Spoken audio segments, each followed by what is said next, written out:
Hello family, નમસ્તે, જય માતાજી, જય શ્રી કૃષ્ણ, જય ગોપાલ. બધાને કેમ છો? બધા મજામાં ને? તો મજામાં જ રહેવાનું. અને અત્યારે વાગી ગયા છે 9:15 જેવું થઈ ગયું છે. અને મારે છે ને પહેલાં તો સવારમાં ઉઠી ફ્રેશ થઈ અને મારે અત્યારે છે ને રાબ બનાવવાની છે, પીવાની, ખાવાની નહીં. કારણ કે મને છે ને પીવાની રાબ વધારે ભાવે છે. અને હવે 9મો મહિનો બેસી ગયો તો હવે નહીં કહું, પણ 9મા મહિનાના પણ ઘણા દિવસો વયા ગયા છે. એટલે આવી ગરમ વસ્તુ છે ને મને મારા ભાભી અને મમ્મી એને પીવાનું કીધું છે. તો આપણે છે ને રાબ બનાવવાની છે. મેં અત્યારે સવારમાં પહેલાં તો ઉઠીને મને ભૂખ લાગી હતી, એટલા માટે ખજૂર અને ઘી ખાઈ લીધું છે. અને હવે મારે છે ને રાબ બનાવવાની છે, પીવાની. અને પહેલાં હું તમને છે ને એક વસ્તુ બતાવી દઉં. ભાઈ છે ને મારા માટે હું લઈ આવવાની, હું તમને બતાવું છું.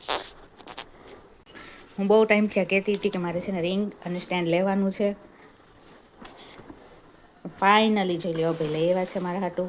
એ તો મને કેદી ના કહેતા હતા લઈ લે. પણ એ પહેલાં તો છે ને આપણે રાબ બનાવવાની છે. તો ચાલો આપણે પહેલાં રાબ બનાવી લઈએ. હું તમને પણ કહું કઈ રીતના એ રાબ બનાવું છું ને એ. ઓકે, ચાલો. તો મિત્રો છે ને આપણે રાબમાં જો હે ને એટલી બધી વસ્તુ છે ને આપણે લઈ લીધી છે. 1 ચમચી જેટલો છે ને મેં બાજરાનો લોટ લીધો છે. આમાં અજમા છે, આ ઘી અને આ ગોળ. અને હારો જો પાણી ગરમ કરવા પણ મેં મૂકી દીધું છે. અને છે ને આપણે આમાં રાબ બનાવવાની છે. તો ચાલો આપણે બનાવવાનું સ્ટાર્ટ કરી દઈએ. તો આપણું ઘી ગરમ થઈ ગયું છે. હવે આપણે આમાં બાજરાનો લોટ નાખી દઈશું અને આને મિક્સ કરતા રહીશું. મેં અહીં છે ને મારે અત્યારે એકલીને જ પીવાની છે, તો ખાલી 1 જ ચમચી જેટલી રાબ બનાવવાની છે આપણે. એટલે મેં 1 જ ચમચી જેટલું છે ને બાજરાનો લોટ લીધો છે. અને આ છે ને શરદી ઉધરસ કે હોય ને ત્યારે આપણે પીએ ને ત્યારે પણ બહુ ફાયદાકારક થાય છે. તો તમે છે ને તમારા બાળકને કે કોઈને પણ છે ને શરદી ઉધરસ કે હોય ને તો આ બનાવીને તમે પીવડાવો ને તો તરત જ સારું થઈ જાય. અને હમણાં તો વાહરા હાલે છે કે નહીં, એના કરતાં તો છે ને આપણે આવી દવાને એવું પીવું ને એના કરતાં આવા દેશી ઉપાય કરવાની વધારે સારું. મારું તો એવું કહેવાનું છે. તમારું શું કહેવાનું છે ને મને કમેન્ટમાં કહી દેજો ને. તો આપણે આવી રીતના છે ને ઘીમાં લોટને શેકવાનો છે થોડીક વાર.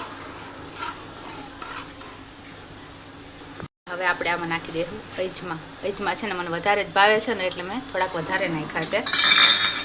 તમને છે ને ઓછા ભાવતા હોય ને તો તમે ઓછા પણ નાખી શકો અથવા ના પણ નાખી શકો. મને તો બહુ ભાવે છે એટલે મેં અજમા નાખ્યા છે. હવે આપણે એમાં નાખી દઈશું પાણી. થોડુંક ચડિયાતું જ નાખવાનું હોય, એટલે આપણે પીવાની રાબ કરવાની છે ને એટલા માટે પાણી થોડુંક છે ચડિયાતું જ નાખવાનું છે. આ હજી થોડુંક ઓછું પડશે. પાણી થોડુંક ઉકળી જાય ને પછી આપણે એમાં થોડોક ગોળ નાખી દઈશું. ગોળ નાખી દીધા બાદ છે ને હવે આપણે આને પાછું મિક્સ કરી દઈશું. તો આવી છે ને મારી કંઈક રાબ બનીને તૈયાર થઈ ગઈ છે પીવાની.